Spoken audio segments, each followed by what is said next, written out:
You know? Good morning mga kalakwadya! Ngayong araw ay nandito kami sa Nueva Vizcaya, no? Dahil ngayong araw ang gagawin natin, maglalakwatsa tayo. Mag-uumpisa yan dito sa Nueva Vizcaya, papuntang Pangasinan. Kaya anong pang hinihintay nyo? Tara! Lakwatsa na!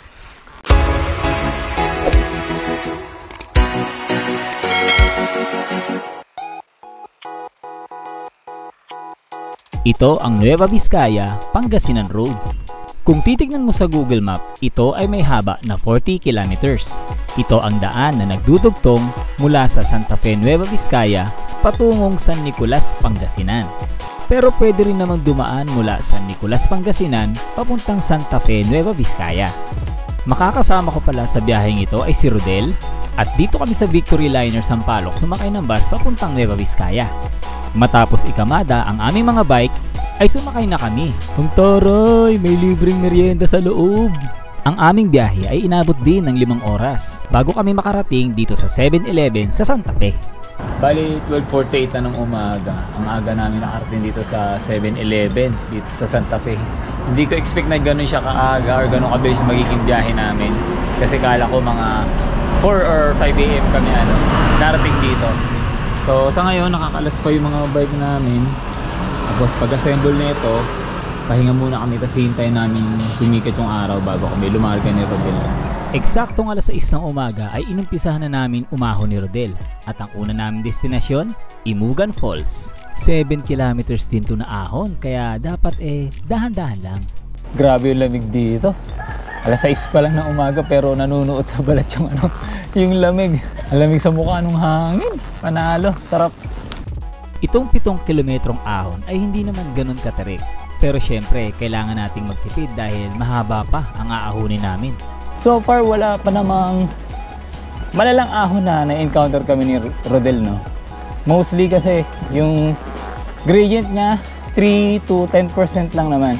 Pero yung ahon niya, mula kanina doon sa baba, tapos tuloy-tuloy siya. Pero banayad naman, kayang-kaya. May mga aso. Sige, naka-video kayo. Bukan yung mga habol. Sisikat kayo sa Facebook. Okay, tamo? Sila ng habol. Ang ganda nung falls dito sa gilid ng daan. Tapos meron siyang daan dito sa gilid papunta doon.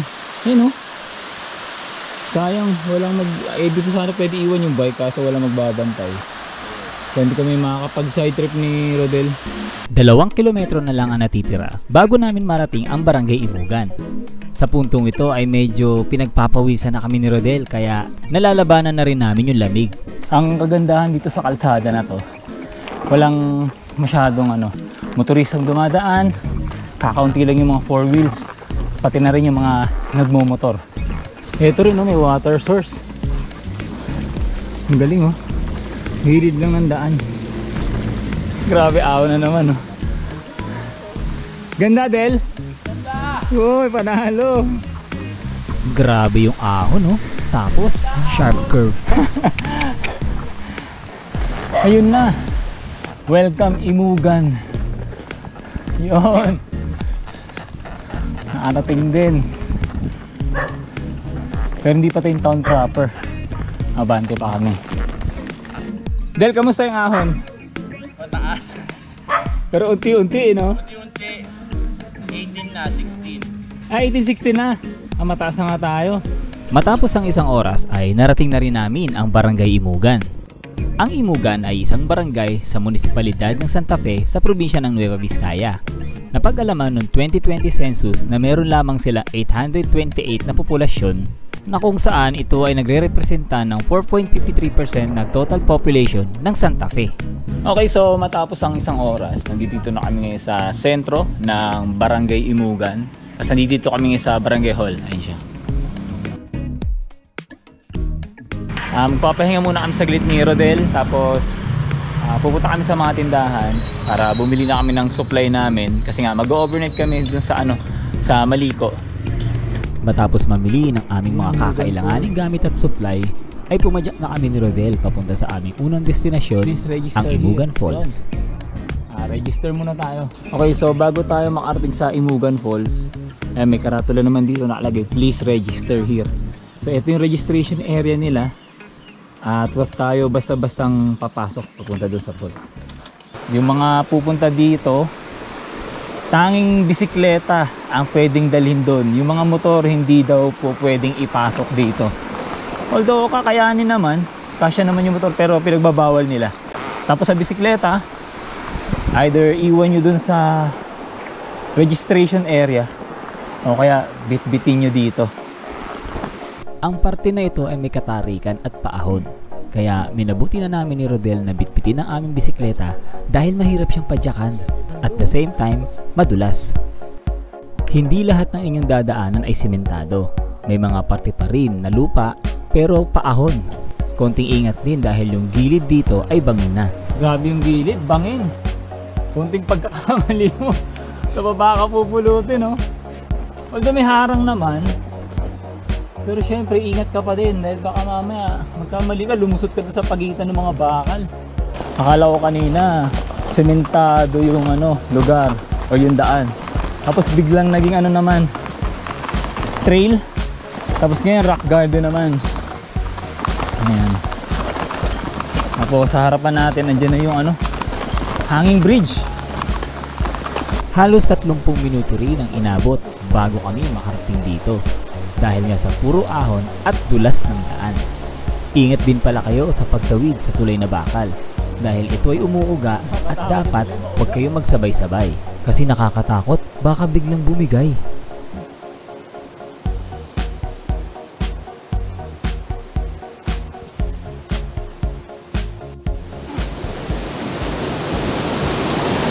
Mga kalakwatsa, matapos ang 30 minutes na pagtutulak, pagpadyak at paglalakad mula dun sa registration area, ayan na yung Imugan Falls. Napakaganda!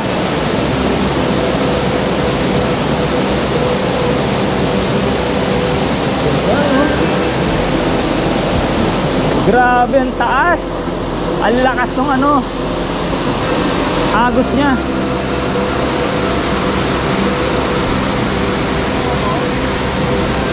Ganda, no?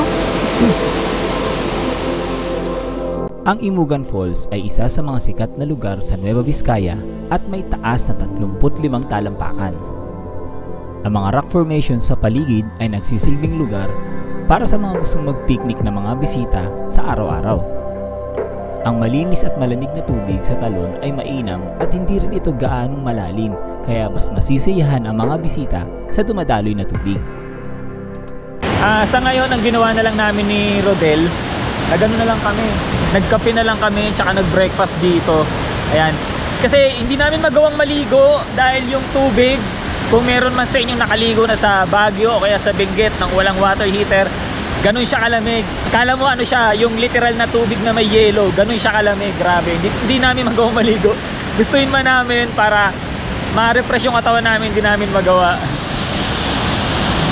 Ay, si Rodel. Ano? Hindi niya makakayang lumusong. So ngayon ay tapos na kami ni Rodel doon sa Imugan Falls. Tapos pabalik na kami doon sa highway. Para ngayon naman ay papunta naman kami sa Maliko.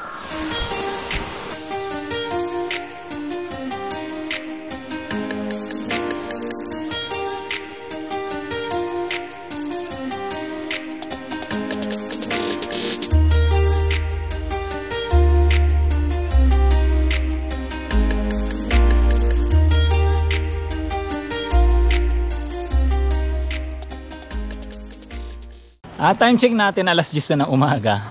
Pero sa ngayon napaka kulimlim dito sa sa area na to sa Nueva Vizcaya. Tapos ang lamig na simoy ng hangin. Usually kasi kapag alas 10 tsaka alas 9 ng umaga, mataas na ang sikat ng araw, lalo na pag nasa NCR ka. Pero dito hindi mo mararamdaman yung ganong oras kasi nga napaka sobrang kulimlim dito. Kala mo nasa alas 7, alas 8 pa lang yung oras dito. Napakatahimik, walang ingay. Sa wakas, nagkaroon din ng lusong. Gaano kaya kahaba tong lusong na to? Aba, lusong mo. May lusong! May lusong! Thank you Lord, may lusong! Tatagal kaya o tatagal kaya? First time pala sumama ni Rodel sa ganitong klaseng adventure. Kaya naman kung makikita nyo, talagang nag-i-enjoy siya sa ginagawa namin. Kadalasan kasi puro long ride ang ginagawa ni Rodel. Oh, lamig! Grabe yung lamig ng hangin! Grabe! Pag ano ka naman, yung pag nag-zone ka naman ng jacket, pag mainit, diba? Papapawisan ka. Pero mas okay na to. Sa wakas ay narating din namin itong Barangay Maliko. Alam nyo ba, may mga nagsasabi na ang pangalang Maliko or Maliko ay likha mula sa paglalarawan ng paikot-ikot na sapa. Habang ang iba naman ay nagsasabing ang pangalan ay dahil sa maraming kurba ng kalsada patungo sa iba't ibang barangay. Okay, so 11:60 na ng umaga. Kakarating lang namin dito sa Barangay Maliko. Tapos titignan namin kung saan kami pwedeng mag-lunch sa ngayon dahil ano na rin pananghalian na rin. So bago kami tumuloy dun sa bundok, dito na muna kami kakain. Hanap lang kami ng kakainan namin. Ayun, sa wakas at kainan na rin. Base sa natanong naming lokal dito, ganito raw ang klima na nararanasan nila araw-araw. Makulimlim at malamig. Kamusta naman ang experience natin habang kumakain? Ang lamig. Masarap yung ano. Masarap kumain, magkape. Maganda yung weather. Lamig no? Kanina pa kami ginaw na ginaw dito. Mula sa kinainan namin ay lumusong na kami ni Rodel papunta sa aming pangalawang destinasyon, ang Maliko Viewpoint. Ito ay may layo lamang na 900 meters mula dun sa kinainan namin. At mula dito ay matatanaw mo ang Mount Imogan. Okay, so few meters mula dun sa kinainan namin.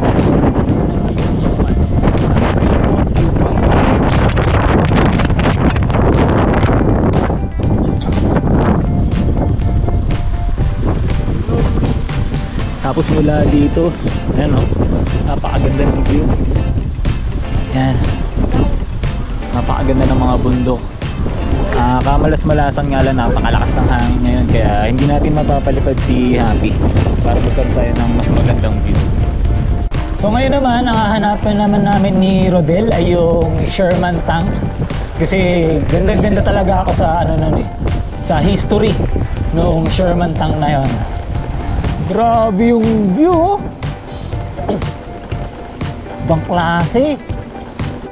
Mula naman sa Maliko Viewpoint, may layo lamang na 1.4 kilometers papunta dito sa Sherman Tank. Ito na pala yung sa Sherman Tank. Uy, ice cream, tama-tama. Malamig. Mula daw dun sa ano, sa gate, 150 meters lang daw yung lalakarin papunta dun sa Sherman Tank. Yun, sayang. Hindi tayo makapagpalipad ng drone. Lakas ng hangin ngayon dito. Kasi yung forecast kanina sa weather, by 10 AM daw uulan. So far hindi pa naman umuulan, pero nagbabadya kasi sobrang lakas ng hangin ngayon dito. Alam mo may bagyo.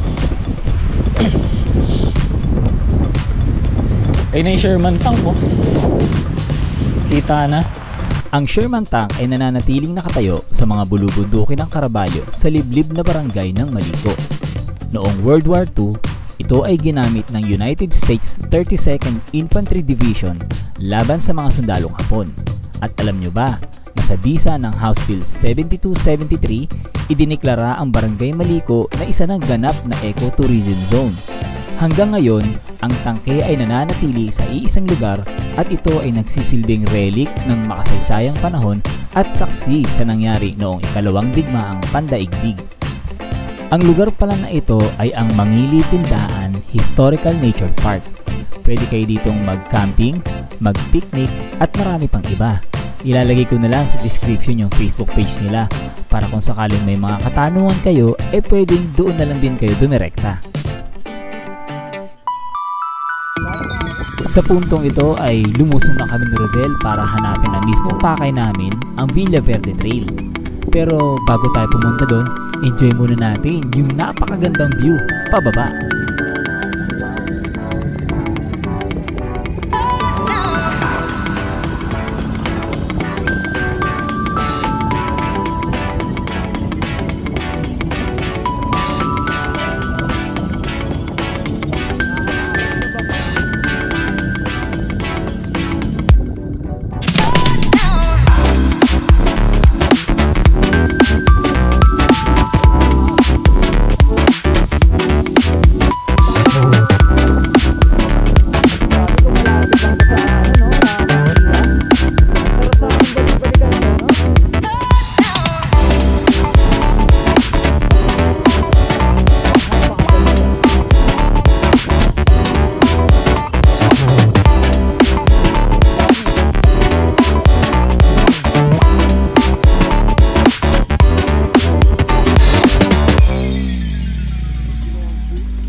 pinanggagalingan natin, no?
Grabe yung view dito sa gilid, oh.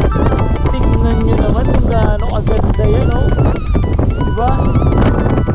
Ay, nako, kanina pa kami sumisigaw ni Rodel kasi nga napakaganda ng view dito. Kaliwat ka talaga. May nakakatawang nangyari sa amin ni Rodel. Kasi dapat ang ruta namin pagdating ng after lunch yung Villaverde Trail o yung Kulang Ew. Doon dapat kami pupunta. Ang nangyari, yung trailhead kung saan kami papasok, nalampasan namin, kakalusong namin dahil in-enjoy namin yung magandang view. Ngayon, tinamad na kami kasi sa habang nilusong namin, pagtingin namin sa mapa, sobrang layo na namin doon sa trailhead. Kaya ang ginawa namin, naghanap na lang kami ng campsite. Sad to say, walang campsite na malapit sa lugar. So ang ginawa namin, naghanap na lang kami ng spot na kung saan pwede mag-camping. Sakto na may mga lokal sa baba na napagtanungan namin kung saan pwede. Itinuro nila tong area na to. Ito, meron ditong kubo na walang tao. Tapos may spot din siya na malawak na area. Yan, pwedeng paglatagan ng tent. Yan, so dito na lang kami papalipas ni Rodel ng gabi. Actually pa lang naman, 2:00 pa lang ng hapon. Pero hindi na kami lalayo kasi baka wala na kami makita ibang spot. So linisin lang namin to ng bahagya tapos mag-pitch na kami ng tent. Mga kalakwatsa, ang ganda ng view nung bundok dahil dun sa reflection galing dun sa sunset. Ganda, no? Uy, may rainbow, ang ganda, oh. Wow, ang ganda ng rainbow.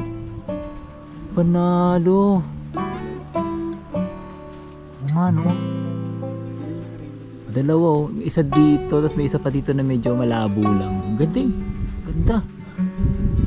Hindi man kami natuloy ni Rodel sa Villaverde Trail, ayos na din dahil maganda rin naman ang view dito sa campsite na napuntahan namin. Sulit na rin yung mga pinuntahan namin tulad ng Imugan Falls, Sherman Tank at yung Maliko Viewpoint. Babalikan na lang namin sa ibang pagkakataon ang lugar na yon. Hindi naman naalis yan at paniguradong sa pagkakataong yon, hindi na kami lalagpas. Pagsapit ng 7:00 ng gabi ay nagdesisyon na kami ni Rodel na maghapunan dahil nga nakakaramdam na rin kami ng antok at pagod. At bukas ng umaga, paniguradong panibagong lusungan na naman ang gagawin namin patungong San Nicolas, Pangasinan.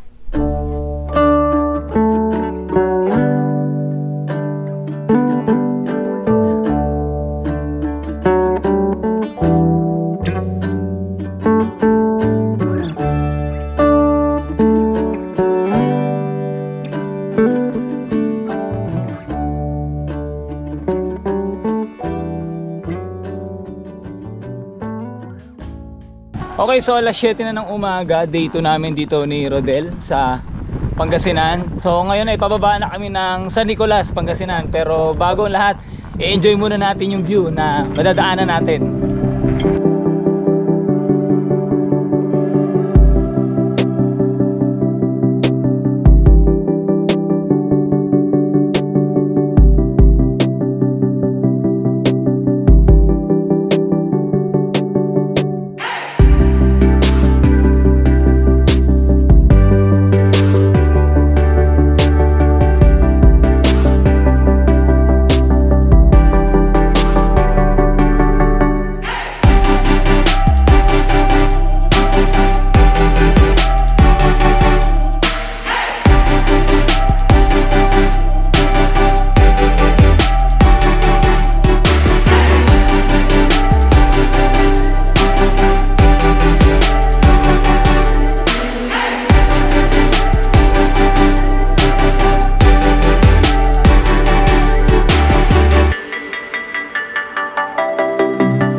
Shoutout pala kay Buddy Charles sa pagbigay sa atin ng visa para makapaglakwatsa tayo, no? Mula doon sa Santa Fe, Nueva Vizcaya hanggang dito sa San Nicolas, Pangasinan.